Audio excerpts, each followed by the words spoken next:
later and something's changed in their lives. As a direct result of this program, the 12 Steps of Alcoholics Anonymous. I know today he does have a life, and I know most of his story about what it was like because I was there for a lot of it. I've never been able to stay sober long enough to hear him speak. So with that, help me welcome Jared.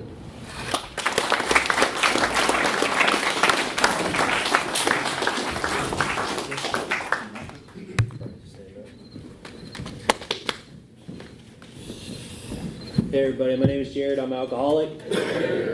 And when I say I'm alcoholic, I do have a disease that makes me different than most folks that walk this earth. I have a phenomenon of craving, and then I also have this thing called a spiritual malady that I didn't know for a very long time. My sobriety date is January 8th, 2013. I have a sponsor who has a sponsor who has a sponsor. I have a service commitment, and I also have a home group. That being said, I didn't understand that for a long time, and I came into Alcoholics Anonymous for years with my ass blown off, rolling in a wheelbarrow, trying to figure out why I couldn't stay sober, And the reason I couldn't stay sober is because oftentimes, especially to the logical mind, is that I just wanted to hang out with y'all. Just if I hung out with different people, maybe I'd get sober just by the fellowship, and that didn't work. The deal is that when a gentleman handed me this book and got to the nitty gritty and started reading it with me, and we started doing the actions that are outlined in this book, that's when my life came to fruition. But I grew up in Charleston, South Carolina, along with Blake. My family growing up, both of my family on both sides are immigrants. My grandparents are from Lucca, Italy, and my dad is Persian. So that being said, we ate pretty good. Being as foreign as they were, we were probably eligible for the Jerry Springer show. I had a pretty wild upbringing, and it was pretty loose. Like me and my brothers pretty much fended for ourselves and pretty much did whatever we wanted. Both my family, my mom and my dad, both in the restaurant business. As that being said, it's kind of the cash crop in Charleston. When you think of Charleston, you want to go out to a nice hotel and a nice dinner and check out the historic city, and that's kind of like what they did. Being in the restaurant business is very demanding, and it also lets you surround yourself with people that like to drink and drug like I did. Growing up, my mom and dad, my mom was pretty active in the church. My dad was Muslim, and he was active in the mosque at the time as well. So between their restaurants and their religion, they really didn't have a lot of time for us as children. My mom was 40 when she had me, so I had two older brothers. One was 10 and one was 15 years older than me. So growing up, I was invited to a lot of high school parties and college parties and stuff like that, and I was a little kid running around in the backyard with the kegs. I remember the first time I ever drank, it was very vivid. There was a party at our house. We had a trampoline and an above-ground pool. And they had taken the cover off of the above-ground pool and put it on the trampoline. And I remember I was about 6 years old, and it looked like it was on fire. And I was like, damn, I hope they're okay. So I ran over there as a child and peeked my head underneath there, and it was just smoked out, and they were coughing, And, I thought they were maybe smoking a cigarette or something, I was like, hey, I hope you guys are all right. It looked like there was a fire. And they said, take a seat, sit down here, and inhale this thing twice. And I did, and I coughed profusely, and then they handed me a Bud Diesel and told me to wash that cough away. And I remember the way that I felt. I thought that it was awesome. I wanted to feel like that always, And that was a seed that was planted in my mind very elusively at the age of 6. Growing up, I was pretty much, my brother was my keeper, He was always keeping eyes on me and going to a lot of parties and stuff like that. And both my brothers were like in sales, if you know what I'm saying. So, like I said, my parents were never home, but they always had like these chicks in bikinis and these badass cars and these all this jewelry and these jet skis and these motorcycles. And I mean, it was like the shit that I saw on MTV, you know? It's like, damn, this is real life. This is really cool. I wish I want to be like my brothers. You know, I idolize my brothers. And when I was about 12 years old, you know, I was kind of hounding my middle brother. I said, hey, man, you know, like I kind of want to get in on whatever you're doing, you know? I want to live the life that you're living. And he handed me a little something and told me to go sell it and make some money and come back and do it again. And I did that for a long time. Most of my teenage years. And I was actually I was halfway decent at it. When I was about 14 years old, it was 2004, I remember I just got off of school, and, you know, that week was very different. You know, you kind of have a routine. So I come home, you know, take my book bag off, watch TV, get on the computer, blah, blah, blah. Well, there was all these, there was an exceptional amount of, like, Comcast people and, like, Charleston Water System people and, like, a mailman I had never seen before. We lived there for 10 years. It's like, it's kind of weird. Maybe they hired and fired, you know, I don't know, whatever. And one day, this black van pulled up, and out came the FBI, like some shit I'd see on TV. And they came in, took every laptop, cell phone, and any type of electronic that was in that house. They also went to my brother's house, which is about a quarter mile away, and did the same thing.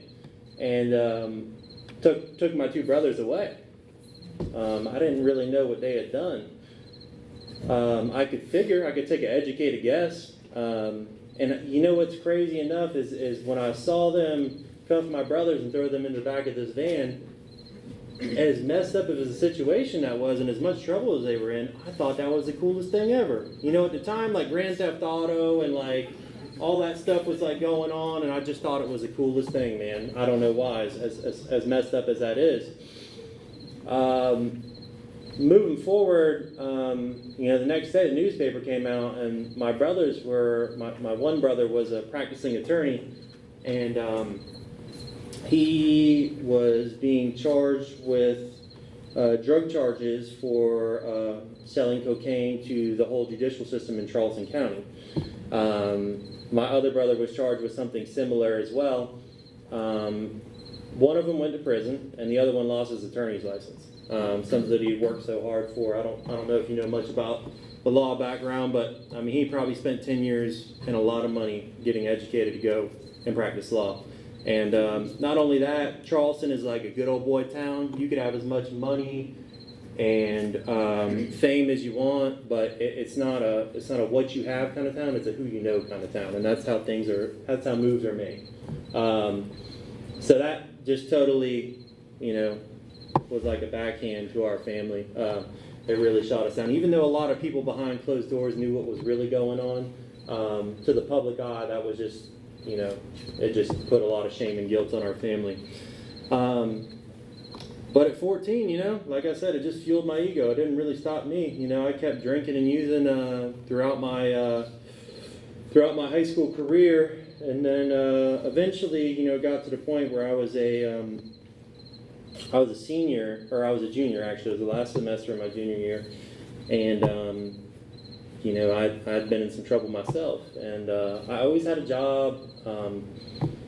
I was living on my own at the time. I had a roommate outside my mom's house, and was doing my extracurricular activity on the side, and still going to school every day. And you know, for a long time, you know, that's when drinking was fun. When the keg parties were fun, and you stay up till 2 o'clock in the morning, nothing really bad happened, and it was just fun, you know. And then some negative consequences started coming into my life. I was arrested.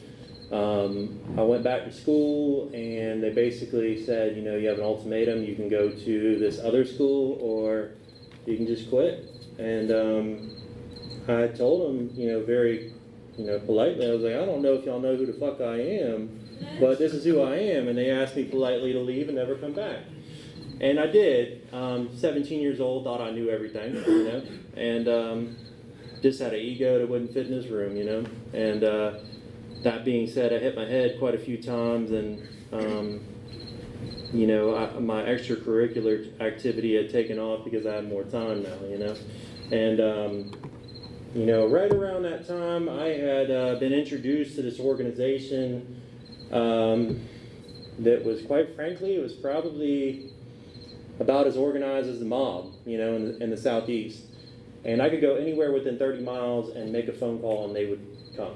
And that's just how it went. And it went on right in front of everyone's eye and they never knew it. And in the middle of white suburbia in the ghetto, it didn't matter. It just went on and it moved. And that's the vehicle that I used to drink for many years. That's the vehicle that I used. And that's what funded my extravaganzas. Throughout that process, a couple years go by. By the age of 22, I had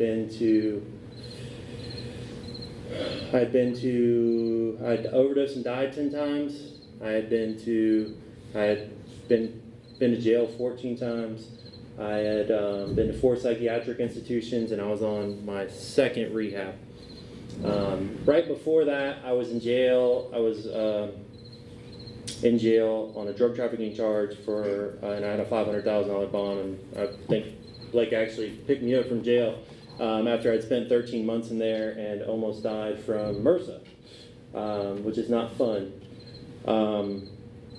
Shortly after that, all the weight that you put on in honey buns, I smoked all that off and drank all that off in about 30 days.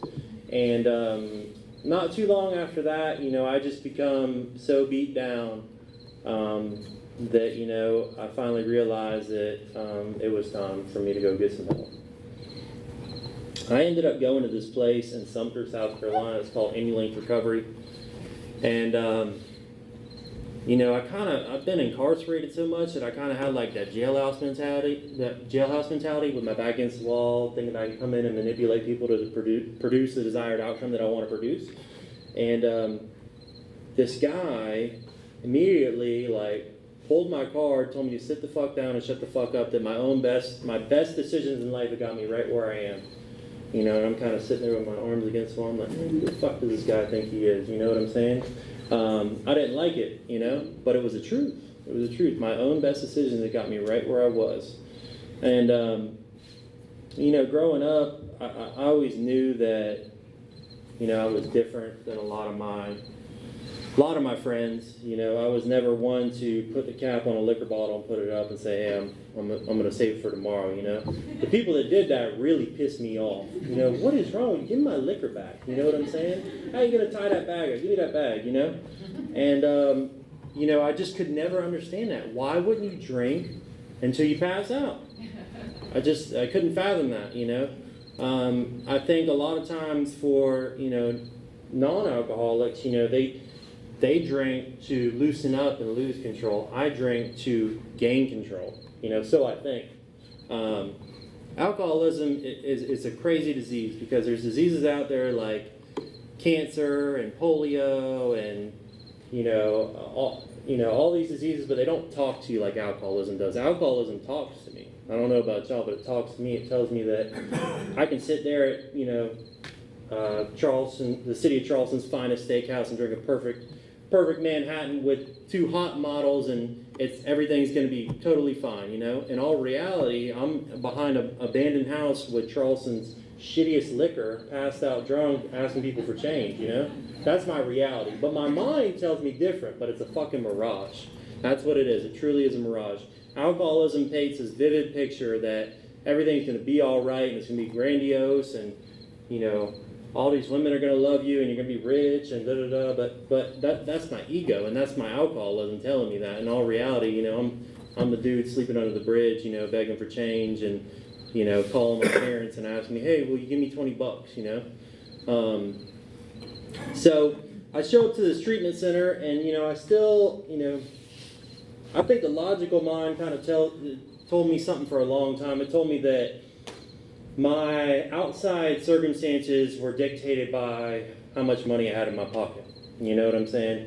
I thought that maybe the job, maybe if I had a little bit more money, I could buy a car, get a new job, and everything's going to be all right. And I lived that dream, that mirage for years, Just need a little money, just need a job, just need a girlfriend goes to church and it'll be fun, you know, and that was it. And it talks about it in the big book, you know, drinking beer before liquor, and maybe he'll do it for her, and maybe he'll do it for his family and all this stuff. And I went through all those different things and checked all those boxes, and you know, I had to live through my own experiences. I couldn't live through y'all's initially. I had to go through that pain and suffering to understand, you know. So after going through all that, you know, I'm showing up at this treatment center, and you know, I had tried everything. You know, as I'm sitting there, I didn't realize that I had tried everything, but I really had tried everything. I had tried psychiatrists. I had tried clergy members in the church. I had tried doctors and bondsmen and judges, and I had paid every son of a bitch out there trying to fix me because I knew I was messed up, but I didn't know what was wrong with me, you know? And nobody could fix me. I gave them every single dollar in my pocket. Nobody ever fixed me. So I'm sitting there at this treatment center, and this guy comes rolling in, and he came in rolling about as crusty and rusty as me. And, you know, 2 trash bags full of clothes, no driver's license, no car, nothing. You know, just the same thing as me, nothing, clothes on my back. And, you know, I kind of just sat there and observed. It was real quiet, and just sat and observed and just kind of looked. And about 4 or 5 months later, I see this guy kind of progressing and this glow coming out of him. And he was kind of doing everything that was suggested at this recovery community. And really, the only thing that they really suggested was to, you know, do what was outlined in this book. And eventually, after about 6 months, this guy left the treatment center, went home, same way he came in monetarily, and he started his own business, bought a house, got married, was an active member in Alcoholics Anonymous in Beaufort, South Carolina, and you know, this was all stuff that I could never fathom because I got drunk, high, or locked up every single time. You know, and I lived that illusion for a long time, you know, that, you know, I could maybe drink a couple beers, or maybe I could smoke a little pot, or, you know, and it just never worked. It might have worked for 6 months, but it didn't work long after that, you know. And when I saw that, I pushed my chips across the table and I was all in because there was nothing to sell me anymore. It was tangible. I could reach out and touch it. And that's why today I find it, you know, reaching out to newcomers so important, because I remember that point in time in my life where I was there was nothing else to sell. You know, it was right there in front of me. I could see it. You know, it was right there, and you know, at that point in time, I was all in. I said, hey, you know, whatever I got to do, I'm gonna do it. And you know, it wasn't something that came by osmosis. This man handed me a book, and he said, let's get to it. And we met every single day and started putting pen to paper, and we're just grinding, getting in the book, doing the deal. And you know, for me, I was born with brown eyes, you know, full of shit. I didn't know how to tell the fucking truth. I could not tell the truth if you wanted me to. And, you know, I was one of those alcoholics that you could put on a lie detector test and ask if he was going to drink the next day, and I would probably pass. And I really didn't want to, but I did every time, and I never understood why. You know, the famous words of an alcoholic is, I don't know. I don't know. Well, today I do know. I do know why, because I have a spiritual malady, and it progresses in a phenomenon of craving when I drink. I don't have a dimmer switch. It's on or off, and that's how it works. So I'm going through my, this guy tells me to put down everything pen to paper. We're going through a 4-step, and, you know, I had probably 70 pages on there. I had a lot. You know, he had called the treatment center and said, hey, man, I'm going to come up there, let's knock this 5th step out, and let's get it all out there. I said, oh man, I ain't feeling good, I got a stomach ache, man, I can't do it, man, you got to have to wait, you know. So he came anyways. He said, man, he opened up, we had like an apartment complex, and he walked in and said, hey man, I don't give a fuck how you feel. He said, it's time to do this, and this is time that I allocated to spend with you to do it, so let's do it. So I had a red book. It was like this but bigger, and he said, hey, can I see that? And I handed it to him, and he put it to the side, and he said, now tell me everything you didn't write on there. And I was like, oh shit, you know, this dude knows that I'm more full of shit than I know I'm full of shit. And there was about 4 things that I really was not going to tell anybody. I was going to take it to the grave. And, he pulled my card, man, and that was God doing for me what I couldn't do for myself, because I didn't know how to tell the truth.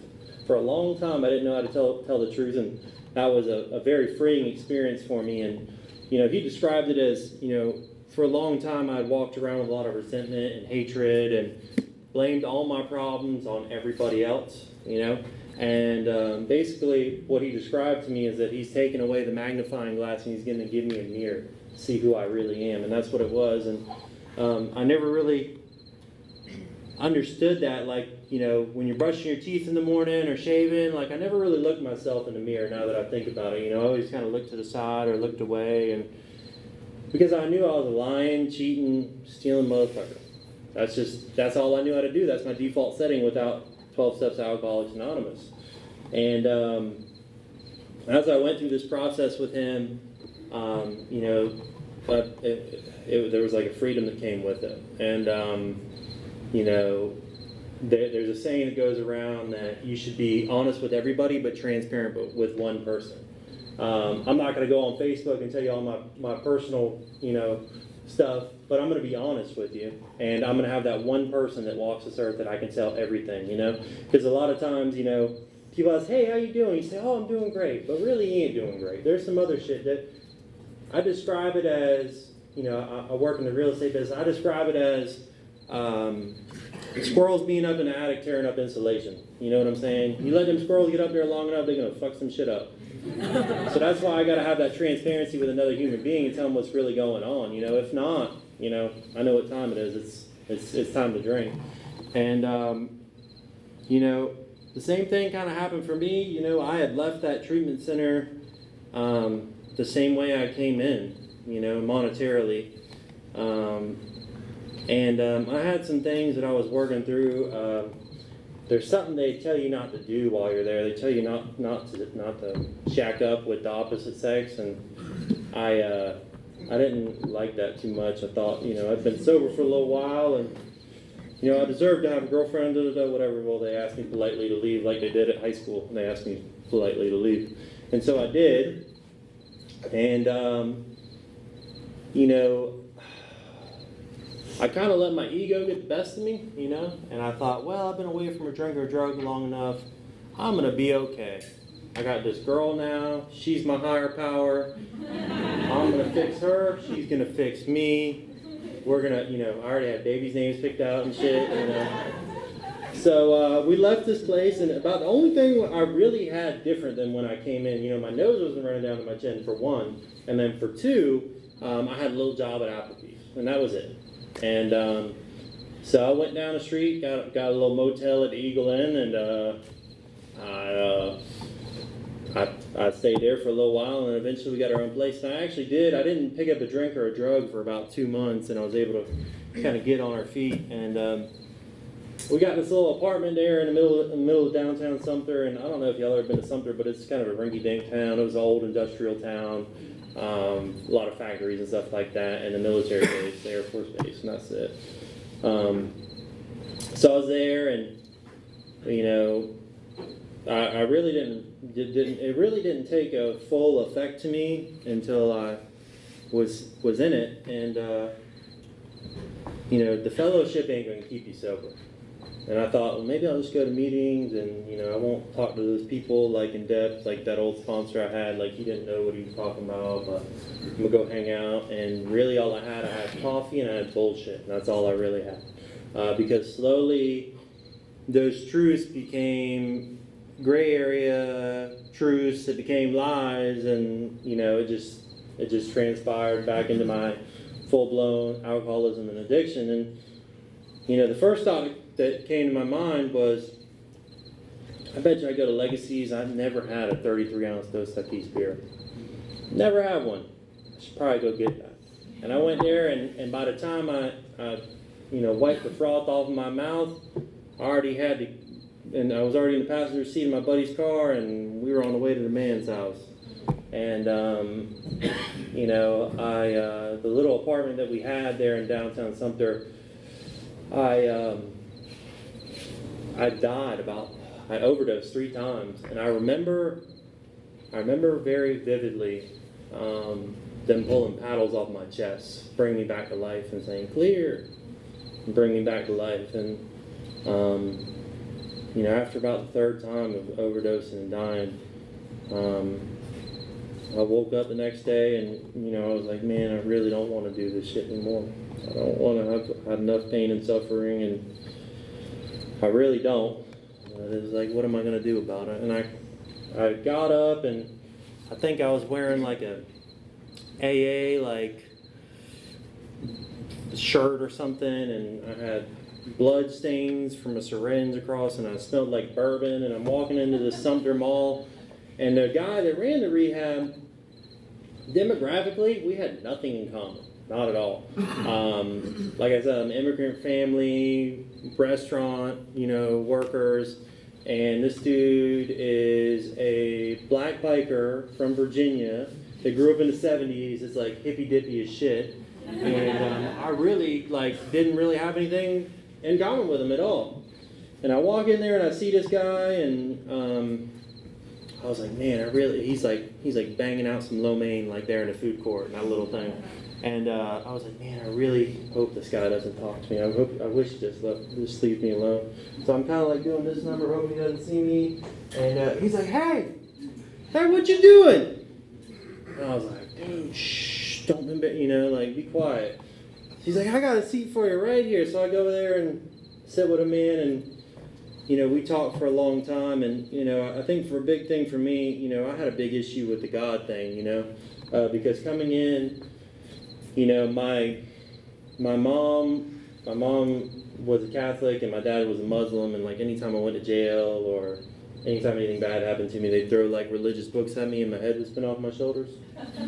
And I didn't know what to believe, And in my mind, I had already had all these religious experiences, and they didn't do anything for me, And he put it to me pretty simple, man. He just said, why don't you just believe, he said, you don't have to have your mom's conception, your dad's conception, the preacher's conception. He said, why don't you have your own conception? Why don't you just believe that the man that looks back in the mirror at you isn't God?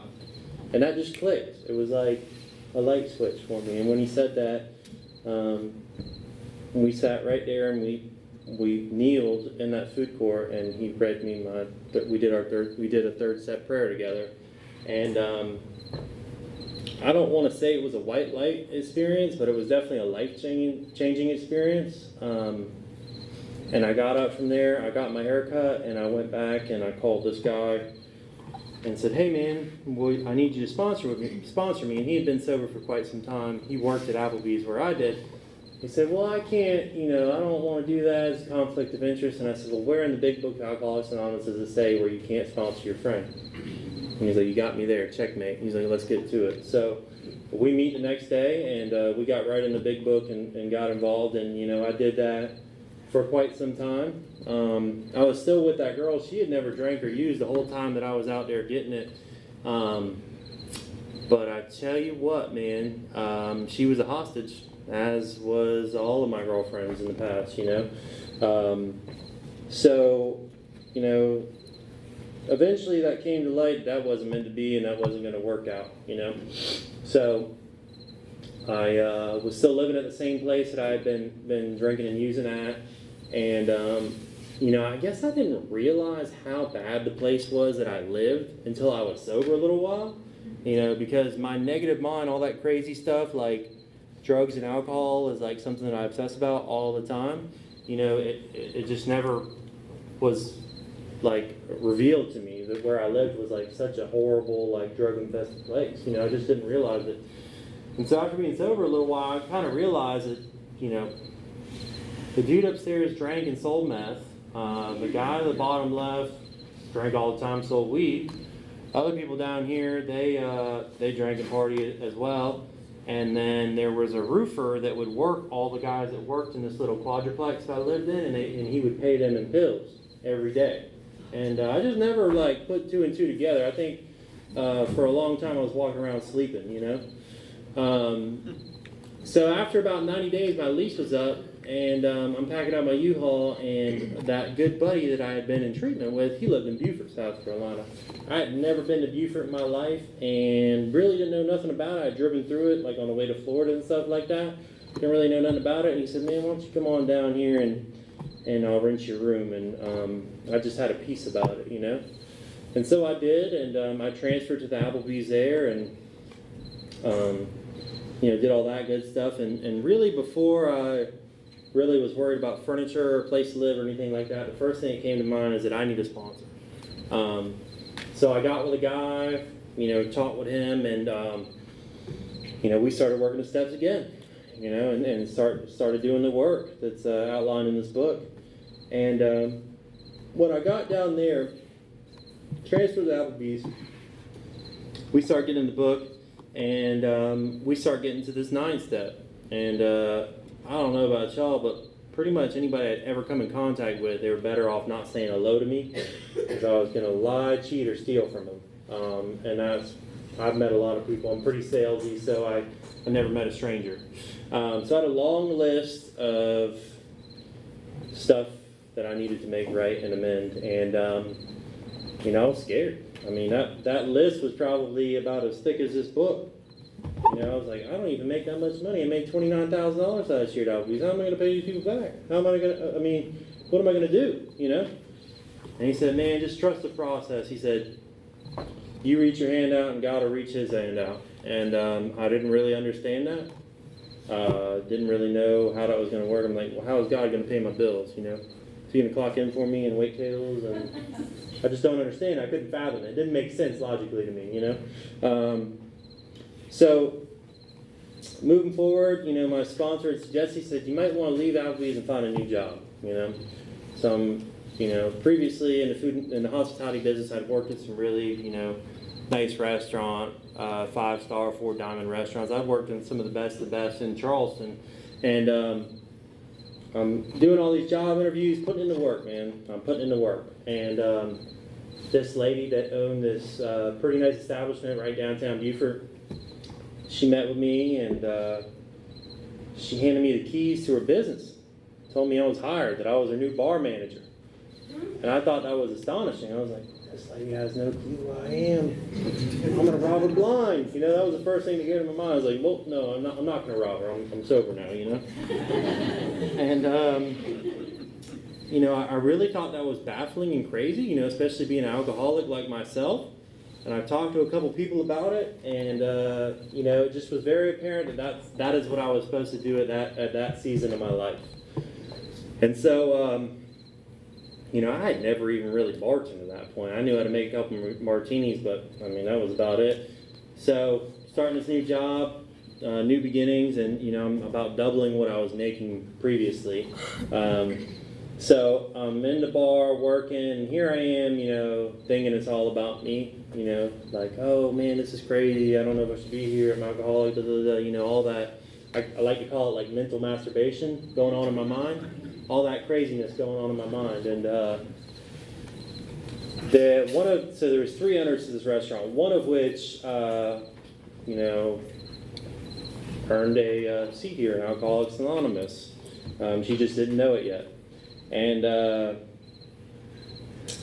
other owner, both of them were sommeliers. They were, you know, in the wine business and had owned vineyards and stuff like that. And they always tried to get me to, hey, try this wine, try this wine, try this wine. And I was like, listen, you know, finally I broke it down to them. I was like, hey, I'm a recovering alcoholic, and, you know, I just can't do that, you know. And they're like, oh, that's weird. But okay. You know, they didn't really understand it because they're not like us, you know. And about 2 or 3 months go by, and the other owner, who is a chef, a female, walks into the restaurant. It's about 7:30 in the middle of our rush, and walks into this white tablecloth, fine dining restaurant with a shirt on but no pants.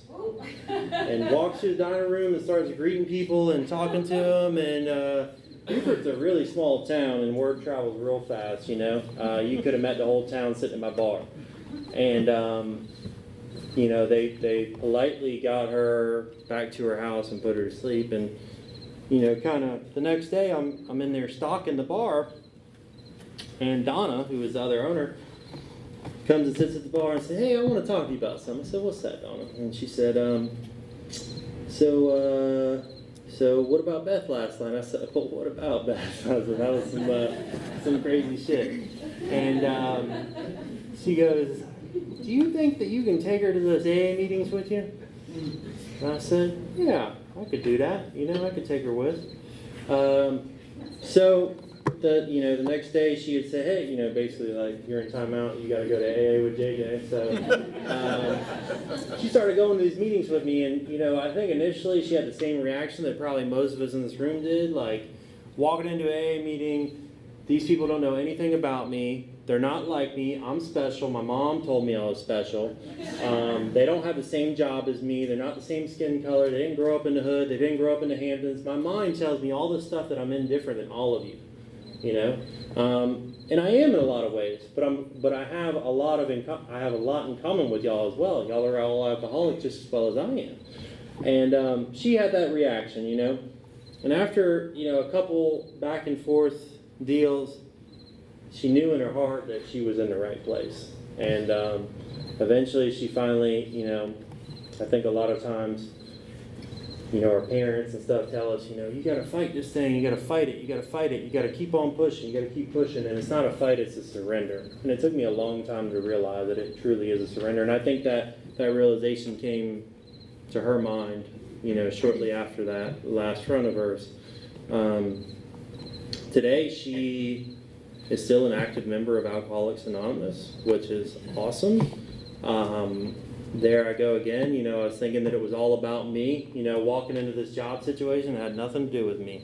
I just dressed up and showed up to where God told me to go, and He worked through me. And that's something that I pray for every day. Every day when I hit my knees, I just ask God to use me as a channel of His peace and help me be connected with Him. And give Him gratitude for everything that He's put in my life. It's real easy for an alcoholic like myself to take credit for a lot of shit. I have a pretty successful business. I've been blessed. I have a fiance, which normally I have hostages, that I keep kidnapped in my bedroom and don't let them outside to see the daylight. I have a couple vehicles. I have, pets that I take care of, like I don't neglect and not feed them and shit like that. And I have a lot of stuff in my life that doesn't happen to people like me. If I got what I deserved, I would be in a ditch with half a bottle of bourbon and a needle in my arm, dead, slumped over in a that's what I deserve. But God has given me grace. Through work in this program. I do the work, He takes the credit. That's how it goes, And the minute that I start taking the credit for all the stuff that's coming to fruition in my life is the day I get drunk. They say that ego kills success, and it's nothing short of the truth. Today things, like I said, are much different, especially, when I first got here, and I know probably a lot of you are the same, it was a big monetary thing. I just wanted the girl back, the car back, the house back, the job back. I just want all my shit back. You know what I'm saying? I wanted the new shoes, I wanted the new car, I wanted the gold, I wanted everything. I wanted all the monetary gain back. And initially that's kind of what I came in here for. And I got a lot more than that. I got some real life shit. Like I got a mortgage payment and shit like that. I got a pardon from the state of South Carolina, which is crazy. I can own a gun and vote. That doesn't happen to people like me normally, But the best thing about the whole thing is that, like I was saying, I came in for all that monetary stuff, but today, when we have Christmas and Thanksgiving, my family comes to my house. I got to take care of my dad while he was going through a divorce, and he was a dude sleeping on the couch, and I was taking care of him. Normally, I'm the dude sleeping on the couch asking for $20. Can I wash my clothes in your washing machine? Can I dry my clothes? Can you give me a ride to work? Can you give me a ride to the bus station? Can you buy me a cigarette? That's me. If I got what I deserve, that's me. And I kind of fell into a bad spot, because there was a lot of lot of crazy stuff going on that I really had no control over. But, you know, through this program, I worked through it. You know, things happened for me today. They don't happen to me. You know, I was able to take care of my future mother-in-law. Her husband had died in a fatal motorcycle wreck, and I flew down to Key West, Florida, picked her up, put her on the plane, paid for the plane ticket, flew her back to my house, and she lived with me for 7 months. That's the type of stuff that Alcoholics Anonymous has done for me. You know, it's nothing short of a miracle, and I know it's hard to fathom, especially if you're here in the first 30 days or first 60 or first 90. But it'll happen for you too if you keep putting in the work. That's the thing, you know. You do the work, he takes the credit, and everything else will work itself out. And it might not happen right away. It might happen a little bit further down the road, but I promise you this, it'll happen, and it's a lot better than drinking and using. For the newcomer, you are the most important person in this room, because I was that newcomer years ago, and you know, I had my nose running down to my chin and shaking so hard I couldn't get the food to my mouth off the spoon. You know, I remember that, and that's the thing. No matter if I have a nice car or a house or anything like that, I don't ever want to forget where I came from. You know, and I think that's the thing that I hold closest to my heart, and that's why I find that twinkle in my eye when I see that newcomer. So.